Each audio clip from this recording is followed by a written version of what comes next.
बिस्मिल्लाहिर्रहमानिर्रहीम। पहले हमने 7 बेसिक क्वालिटी टूल्स डिस्कस किए थे। अब हम वो तो 7 बेसिक टूल्स हैं ही जो होते हैं, अब कुछ नए 7 टूल्स भी डेवलप किए गए हैं जो अब इतने नए नहीं हैं, लेकिन उनके बाद डेवलप किए गए। उनका हम new management and planning tools या न्यू 7 भी कह देते हैं। इनकी हिस्ट्री कुछ इस तरह से है कि 1972 में जो जापानीज सोसाइटी ऑफ क्यूसी थी, उसने टेक्निक्स डेवलपमेंट मीटिंग्स की थी और उनमें आगाज़ किया था कि और वो जो 60 बेसिक टूल्स हैं उसके साथ और क्या टेक्निक्स या टूल्स इस्तेमाल किए जा सकते हैं। अल्टीमेटली फिर रफ्ता रफ्ता वो डेवलप हुए। तो जो बेसिक टूल्स थे वो डेटा की कलेक्शन और एनालिसिस के लिए काफ़ी थे, लेकिन ये वाले जो टूल्स हैं ये प्लानिंग, ज़्यादा आइडेंटिफिकेशन और कोऑर्डिनेशन में ज़्यादा मददगार हैं। वो 60 टूल्स क्या हैं? वो ये हैं: affinity diagram, inter relationship digraph या diagram, process decision program charts हैं, ट्री डायग्राम्स हैं, मैट्रिक्स डायग्राम्स हैं, एक्टिविटी नेटवर्क डायग्राम्स हैं और प्रायोरिटाइजेशन मैट्रिसेस हैं। ये इनमें से हम हर एक को देखेंगे कि ये क्या क्या होती हैं। ज़रा हम क्विकली देखेंगे, ओवरव्यू लेंगे। एफिनिटी, जैसा कि एफिनिटी कहते हैं कोई किसी एक चीज़ का दूसरी के साथ मोहब्बत होना, उसके करीब करीब होना, उसके साथ एक ताल्लुक होना इंटरनल सा, उसको हम एफिनिटी कहते हैं। तो इसको एफिनिटी डायग्राम इसलिए कहा जाता है कि आप डिफरेंट आइडियाज़ को जिनमें एफिनिटी होती है, यानी जो एक दूसरे के करीब करीब होते हैं, जो मिलते जुलते होते हैं, उनको आप ग्रुप करने के लिए, उनकी ग्रुपिंग करने के लिए इस डायग्राम को यूज़ करते हैं। इस वजह से इसे एफिनिटी डायग्राम कहा जाता है। व्हेन, हाउ, आप इसे पढ़ लेंगे। हम एक सीधा एग्जाम्पल पर चलते हैं जिससे आपको फ़ौरन समझ आ जाएगी कि क्या मसला होता है और उसे किस तरह से सॉल्व करने की कोशिश की जाती है। ये जी एक मैन्युफैक्चरिंग का जो प्रोसेस है, उसकी क्या परफॉर्मेंस की क्या मेजर्स होने चाहिए, यानी कौन से इंडिकेटर्स होने चाहिए जिनसे पता चले कि परफॉर्मेंस ठीक चल रही है या नहीं चल रही। इसके लिए एक टीम बैठी, उन्होंने ब्रेनस्टॉर्मिंग की। ब्रेनस्टॉर्मिंग करते हुए होता ही है कि जिसके जहन में जो आता है वो क्या देता है, ठीक है। तो किसी ने कहा कि जो चीज़ बनी है वो कितने % प्योर है, ये एक मेजर होनी चाहिए, ये इंडिकेटर होना चाहिए परफॉर्मेंस का। किसी ने कहा जी जो चीज़ बनी है उसमें कितने % ट्रेसेस ऑफ मेटल हैं, ये होना चाहिए। किसी ने ये कहा कि ये मेजर होनी चाहिए कि उसमें कास्ट कितनी है, किसी ने यील्ड का, किसी ने कुछ का। इतनी सारी चीज़ें लोगों ने कह दी और उसके बाद जब किसी के पास कुछ कहने के लिए नहीं बचा तो ये हमारे पास सिचुएशन सामने आ गई। अब बात ये है कि इतनी सारी चीज़ें, अब इनका क्या करें, इसमें क्या मीनिंगफुलनेस है, ये कोई नहीं है। तो ये जब इतने सारे हमारे पास आइडियाज़ हैं तो इन्हें ऑर्गेनाइज करने की ज़रूरत है, इसको किसी शक्ल में लाने की, कोई मीनिंगफुल ग्रुपिंग करने की इसकी ज़रूरत है। तो वो किस तरह से की जाती है जी? उसके लिए करते क्या है आप कि आप इनमें से हर आइडिया को एक स्टिकी नोट के ऊपर लिखते हैं और एक बोर्ड के ऊपर चिपका देते हैं, ठीक है।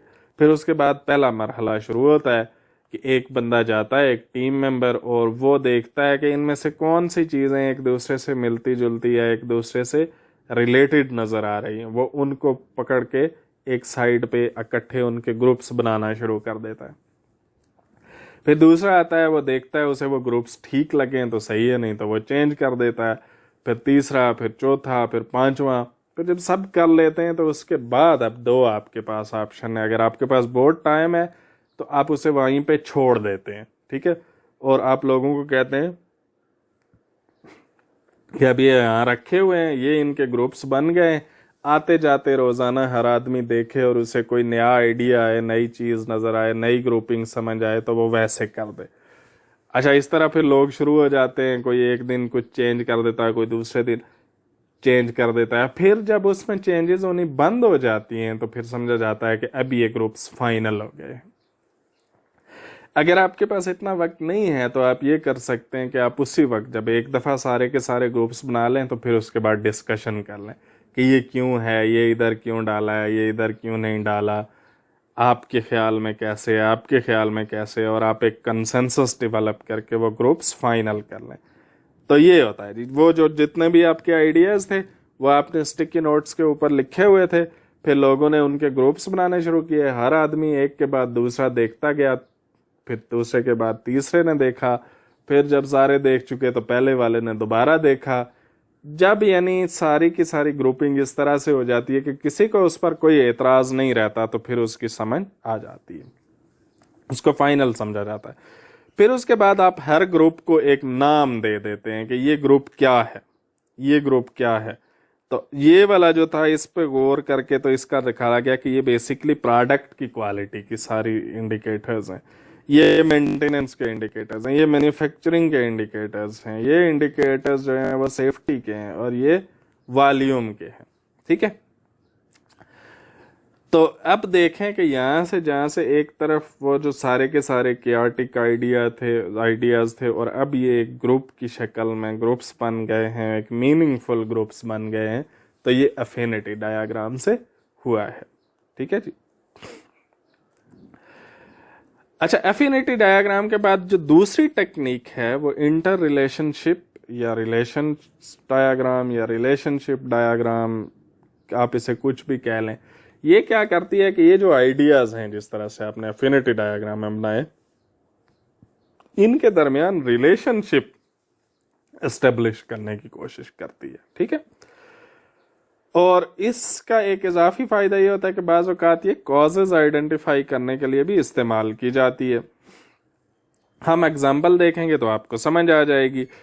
अभी ये देखें कि ये कोई आइडियाज का एक सारे का सारा बना दिया गया। ठीक है, तो आइडियाज आपने बना दिए, उसके बाद आप ये पकड़ते हैं कि हर आइडिया को पकड़कर सोचते हैं कि इसका दूसरे आइडिया से क्या ताल्लुक है, क्या न्यू सॉफ्टवेयर और इंस्टॉल न्यू मेन फ्रेम, इनका कोई आपस में रिलेशनशिप है। अच्छा, अगर है तो वो किधर से किधर है, इधर से इधर है कि इधर से इधर है, यानी ये आइडिया पहले आता है या ये इसको अफेक्ट करता है, या ये इसको इसका इफेक्ट इस पर होता है या इसका इस पर होता है। तो अगर जिधर से जिधर को होगा, यानी आप समझते हैं कि इसका इफेक्ट इस पर होता है, तो आप ये एरो की डायरेक्शन इधर से इधर रख देंगे। ठीक है, अब यहाँ पे देखें कि किसी ने सोचा कि इसका क्या इस पर होता है, तो उन्होंने कहा कि इधर से इधर होता है, तो ये एरो की डायरेक्शन इधर से इधर लग गई। ठीक है, तो आप हर आइडिया के बारे में सोचते हैं कि इसका दूसरे से क्या रिलेशनशिप है और फिर उस रिलेशनशिप की डायरेक्शन क्या है। उसके बाद जब ये सारे के सारा फाइनल हो जाता है, जरूरी नहीं कि हर चीज़ का दूसरे से रिलेशनशिप हो, जिन जिन के रिलेशन बनते हैं आप वो बनाते हैं, फिर आप गिनते हैं कि इन एरोज कितने हैं और आउट कितने हैं। इनका मतलब ये है कि इस पर कितने चीज़ों से दूसरी चीज़ें अफेक्ट कर रही हैं, इसको अफेक्ट कर रही हैं, और आउट का मतलब ये है कि ये आगे कितनी चीज़ों को अफेक्ट कर रहा है। जिसमें आउट एरोज सबसे ज़्यादा होंगे ना, इसका मतलब ये होगा कि वो सबसे ज़्यादा चीज़ों को अफेक्ट कर रहा है या वो सबसे ज़्यादा चीज़ों को आगे उसका ताल्लुक है। जिसमें सबसे कम होंगे आउट एरोज, इसका मतलब है कि वो फाइनल चीज है। तो ये बड़ी इंपॉर्टेंट चीज है। जिसमें से आउट सबसे ज्यादा निकल रहे होंगे, इसका मतलब है वो चीज सबसे शुरू में है, वो सबसे इंपॉर्टेंट है, वो सबसे रूट पे है, उस पे आपको फोकस करने की जरूरत है। जो चीजों से आउट बिल्कुल नहीं निकल रहे, तो इसका मतलब है कि वो फाइनल आउटकम्स हैं जिनको आप टारगेट कर रहे हैं। तो जब ये रिलेशनशिप डायग्राम बनाते हैं तो इससे आपको दो पता चलते हैं। एक तो आपको वैसे पता चलता है कि कौन से जो आपके आइडियाज आए उनमें इंटर रिलेशनशिप क्या है, कौन सी चीज किसको अफेक्ट कर रही है, कौन सी किसको कर रही है, कौन सी चीज का किसी दूसरी चीज के साथ कोई ताल्लुक नहीं है। दूसरा आपको ये पता चलता है कि कौन सी चीज बेस फाउंडेशन पे है और कौन सी सबसे आखिर में है। तो ये आपको रिलेशनशिप डायग्राम से पता चलता है। तीसरी है G tree diagram. Tree diagram ये क्या होता है कि आप किसी ब्रॉड चीज को ज्यादा स्पेसिफिक उसमें तोड़ने के लिए या एक बड़ी चीज को जो इफेक्ट है उसके काजेस डिस्कवर करने के लिए आप यूज करते हैं। ठीक है, इसको भी हम सीधा एग्जांपल देखते हैं, उससे आपको समझ आ जाएगी। अब ये देखें कि आपने कोई सॉफ्टवेयर सॉल्यूशन दिया और जब वो इम्प्लीमेंट हो गया तो पता चला कि उसमें से कुछ फीचर्स ऐसे हैं जो इम्प्लीमेंट ही नहीं हुए। अब आप देखते हैं कि इसकी क्या वजूहात हो सकती है। ठीक है, तो आप कहते हैं कि ये इम्प्लीमेंट नहीं हुए तो इसकी एक वजह तो ये हो सकती है कि ये फीचर्स थे लेकिन इम्प्लीमेंट नहीं किए गए। ठीक है, दूसरी वजह ये हो सकती है कि रिक्वायरमेंट नॉट स्पेसिफाइड, कि ये थे ही नहीं इसमें, इसलिए नहीं थे कि जब ये सॉफ्टवेयर बनाया जा रहा था तो उस वक्त ये रिक्वायरमेंट स्पेसिफाई ही नहीं की गई थी कि ये चीज़ें इसमें होनी चाहिए। अच्छा, अब आपने कहा कि अच्छा अगर ये बात है कि स्पेसिफाई नहीं हुए तो उसकी क्या वजूहत हो सकती है। स्पेसिफाई नहीं हुए उसकी एक वजह ये हो सकती है कि जो जो स्टेक होल्डर्स थे उनके इंटरव्यू ही नहीं किया गया, उनसे पूछा ही नहीं गया कि आपकी क्या रिक्वायरमेंट है। दूसरी वजह ये हो सकती है कि उनसे पूछा तो गया था लेकिन आगे उस पर कोई वो जो पूछा गया था लेकिन उनका जो जवाब आया वो आगे तक सही नहीं पहुंच सका। तीसरा ये हो सकता था कि वो पूछा भी गया, आगे तक पहुंचा भी, लेकिन फिर उसको एनालाइज करते हुए उसको निकाल दिया गया कि नहीं ये करने की जरूरत नहीं है। अच्छा, अब ये देखें कि फॉर एग्जांपल कि जो रिक्वायरमेंट आप कहते हैं कि पूछा गया था उनसे स्टेक होल्डर से लेकिन वो आगे तक ठीक नहीं पहुंच सका, ओवरलुक हो गया, उसकी वजह क्या हो सकती है कि जो इंटरव्यू करने का जो प्रोसेस था, जो रिकॉर्ड करने का, वही सही नहीं था।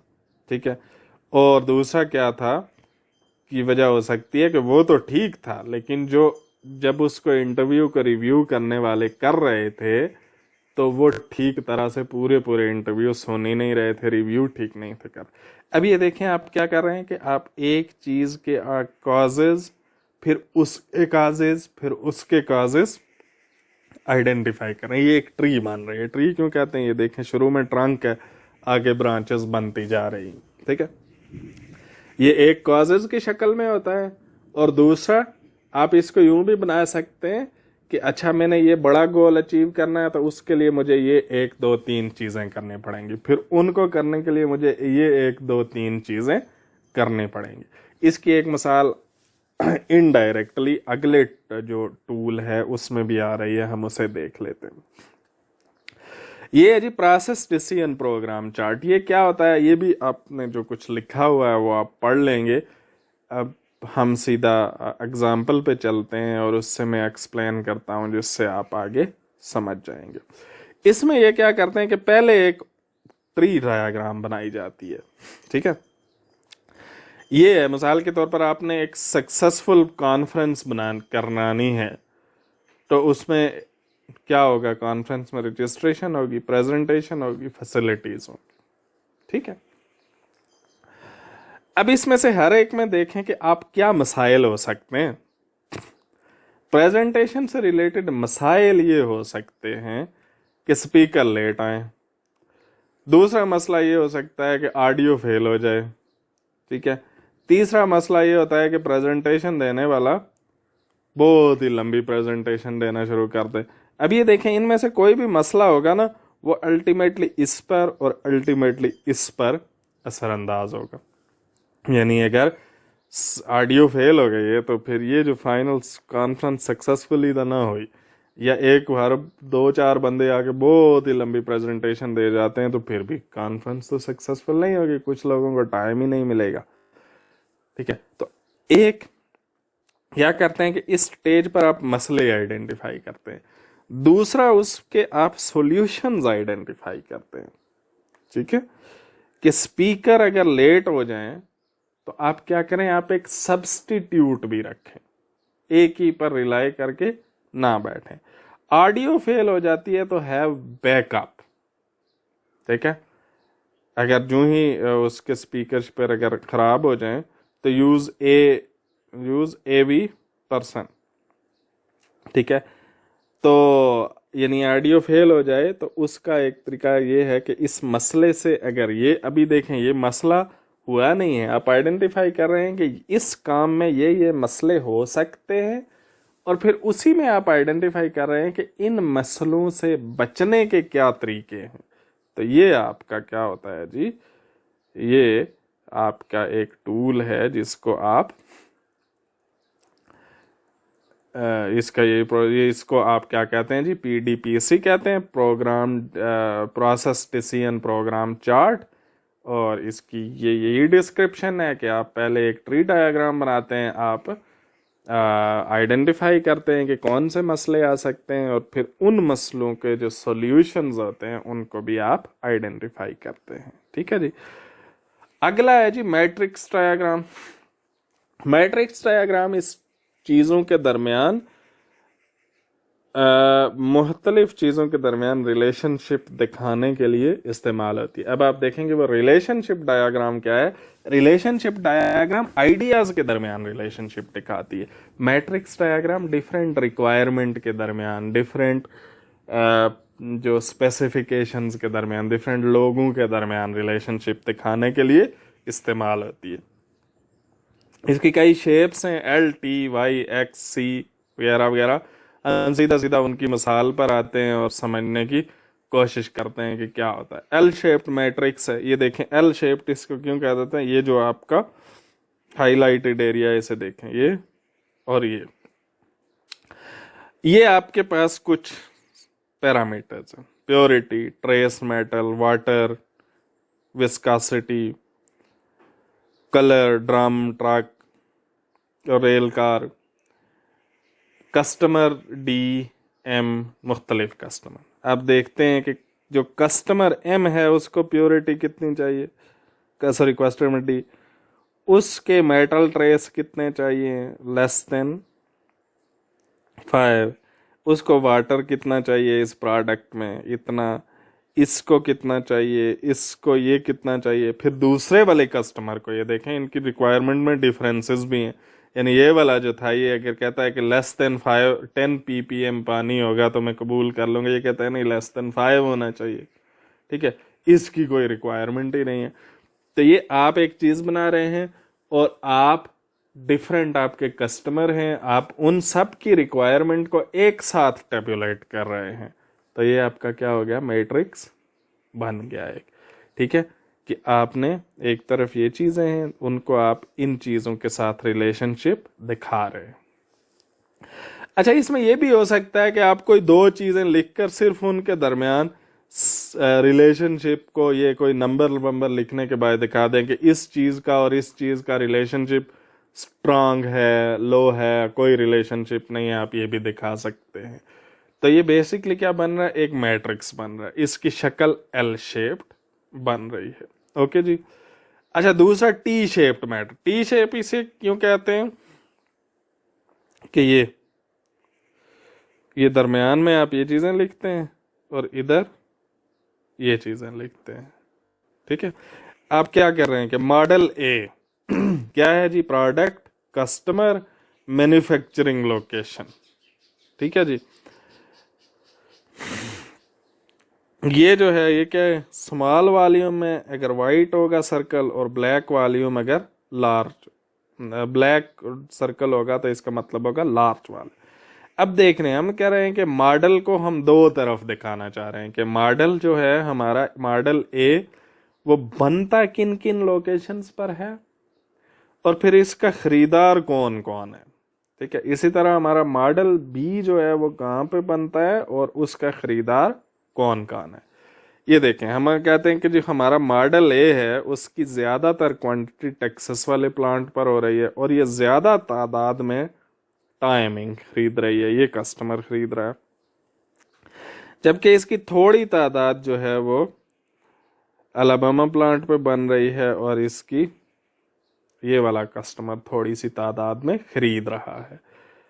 इसी तरह से दूसरा मॉडल, तीसरा मॉडल, चौथा मॉडल। तो ये क्या है जी कि ये T शेप बन रही है।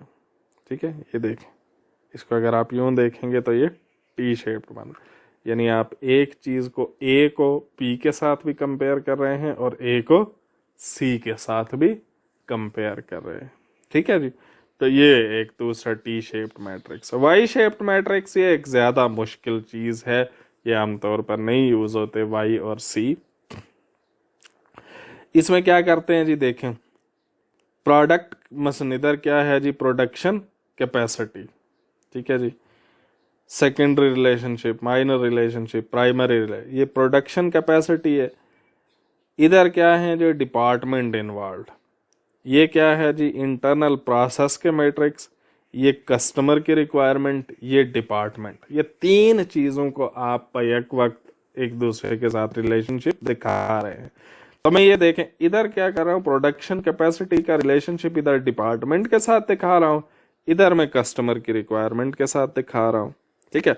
अच्छा ये देखें जी, ये प्लानिंग है, अगर ये डिपार्टमेंट का एक तरफ रिलेशनशिप ये प्रोसेस के मैट्रिक्स के साथ दिखाया जा रहा है और दूसरी तरफ कस्टमर की रिक्वायरमेंट के साथ।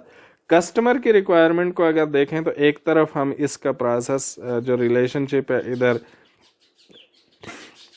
प्रोसेस मैट्रिक्स के तहत दिखा रहे हैं और दूसरी तरफ क्या दिखा रहे हैं, दूसरी तरफ हम डिपार्टमेंट्स के साथ दिखा रहे हैं।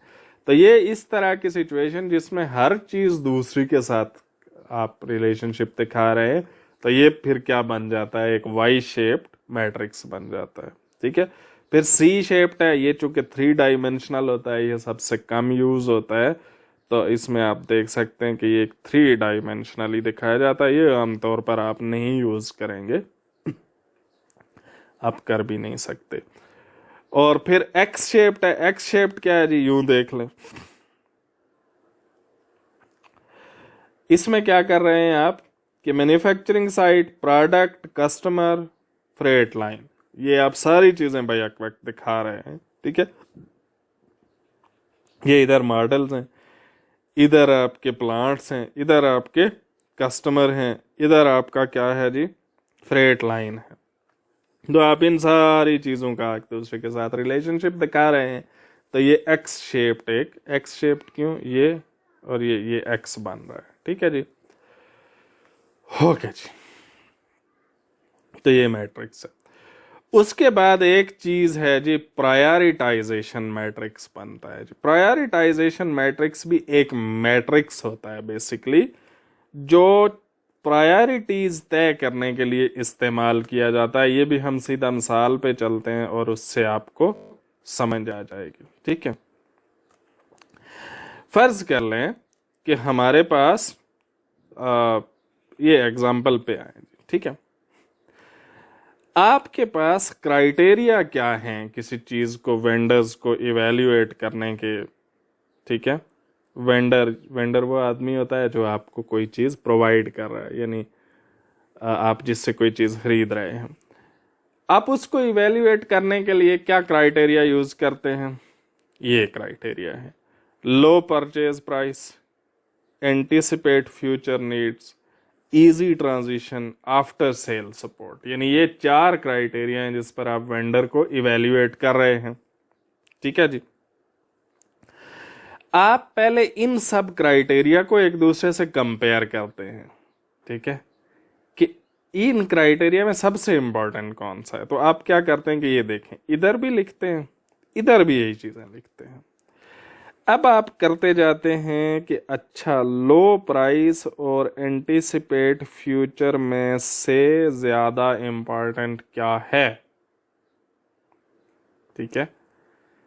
लो परचेज प्राइस और इजी ट्रांजिशन में से ज्यादा इंपॉर्टेंट क्या है, लो परचेज प्राइस और आफ्टर सेल सपोर्ट में से ज्यादा क्या इंपॉर्टेंट है। ठीक है। और आप इसको यूं नंबर देते जाते हैं। ये नंबर क्या है, ये आप पहले से खुद से तय करते हैं। मसलन मैं आपको दिखाता हूं कि यहाँ पे हमने क्या किया हुआ है, ये बनाए हुए हैं। इक्वली इंपॉर्टेंट है तो 1। ठीक है।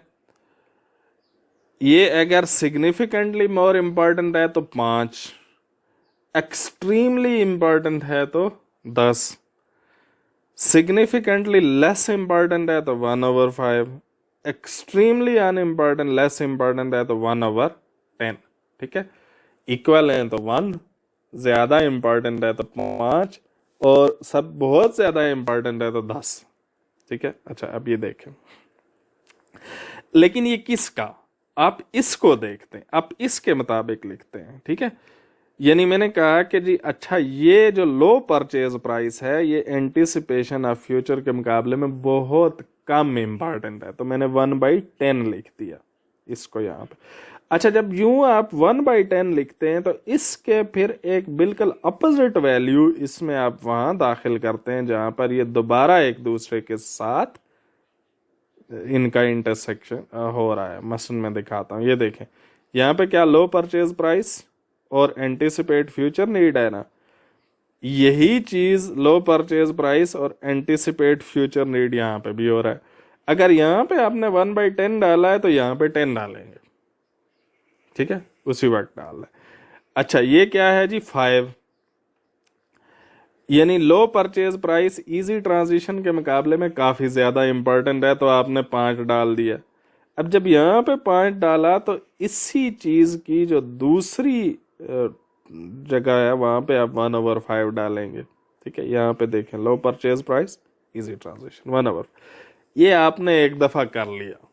ठीक है, अब आपके पास ये टोटल आ जाएंगे 5 जमा 5 जमा 1/10, 10.1 यूं आ गया। ठीक है, फिर आप इसके वेट डिसाइड करते हैं। वेट आप कैसे डिसाइड करते हैं, ये डिवाइडेड बाय ये वाला, फिर ये डिवाइडेड बाय ये वाला, ये डिवाइडेड बाय ये वाला। ठीक है, सो ऑन सो फोर्थ आप करते जाते हैं। ठीक है जी, ये आपका एक टेबल बन जाता है, एक मैट्रिक्स बन जाता है। उसके बाद आप क्या करते हैं कि आप हर क्राइटेरियन के अगेंस्ट हर वेंडर को इवेल्युएट करेंगे। वेंडर ए के अब आप क्या करते हैं जी, पर लो परचेज प्राइस है, आपने पहला क्राइटेरियन उठाया लो परचेज प्राइस, वो क्या है जी वेंडर ए से तो कोई कंपैरिजन नहीं है ज़ाहिर है। वेंडर बी के मुकाबले में काफ़ी ज़्यादा इस पर अच्छा परफॉर्म करता है। वेंडर ए वेंडर सी के मुकाबले में काफ़ी कम परफॉर्म करता है। ठीक है, इसी तरह वेंडर बी फिर वेंडर सी, आप ये देखें हर क्राइटेरियन के ऊपर। अब ये देखें एंटिसिपेट फ्यूचर नीड दूसरा, उस पर सब कम वेंडर्स को कंपैरिजन किया, तीसरा उस पर सबको कंपैरिजन किया, चौथा उसको किया। फिर आप क्या करते हैं कि आप टोटल फिर फाइनली एक नया मैट्रिक्स बनाते हैं जिसमें आप अब इधर क्राइटेरिया लिखते हैं और इधर वेंडर्स लिखते हैं। ठीक है, लो परचेज प्राइस का क्या था जी, लो परचेज प्राइस का जो था ओवरऑल जो इसका स्कोर था, जो वेट था, जो हमने पहली टेबल में कैलकुलेट किया था वो 0.22 था, जबकि वेंडर का इसके ऊपर कितना था लो परचेज प्राइस पर, वो 0.33 था। तो आप इन दोनों को मल्टीप्लाई करके तो निकाल लेते हैं। ठीक है जी, फिर आप ये जो 0.7 आ जाएगा, 0.16 आ गया, 0.3 आ गया, ये टोटल आप इसका कर लेते हैं। इसी तरह इसको करते हैं और फिर टोटल कर लेते हैं, फिर इसको करते हैं और इसका टोटल कर लेते हैं। तो क्या हो जाता है जी, एंड में आपके पास जहाँ पर जिसका सबसे ज़्यादा सम आ रही है तो वो वेंडर सबसे अच्छा है। ठीक है, अब आप क्या करते हैं कि आप पहले क्राइटेरिया को एक दूसरे से कंपेयर करते हैं, फिर हर क्राइटेरिया पर हर वेंडर को करते हैं, फिर आप उसका एक ओवरऑल टेबल बनाते हैं जहां पर पता चलता है, जिसमें अब ये यानी हर क्राइटेरियन की जो रिलेटिव इंपॉर्टेंस है प्लस हर जो वेंडर है उसकी, वो सारी चीजें कैलकुलेट करके फिर ये फाइनल एक टेबल बनता है। इस पर जिसका सबसे ज्यादा स्कोर होगा तो आप कहेंगे कि ये सबसे बेहतर। तो ये जो प्रायोरिटाइजेशन मैट्रिक्स है ये बेसिकली सबसे ज्यादा पेचीदा एक टूल है। अच्छा, अब जो एरो डायग्राम है या एक्टिविटी नेटवर्क डायग्राम है वो एक 7वां बेसिक टूल है, वो आज हम डिस्कस नहीं कर रहे क्योंकि उसको हम डिस्कस करेंगे ज़्यादा तफसील के साथ अगले से अगले वीक में जब हम प्रोजेक्ट मैनेजमेंट वाला पढ़ेंगे उसमें उसकी ज़्यादा रेलेवेंस है और उसे हम वहाँ पे ज़्यादा डिस्कस करेंगे। तो सो दैट्स इट।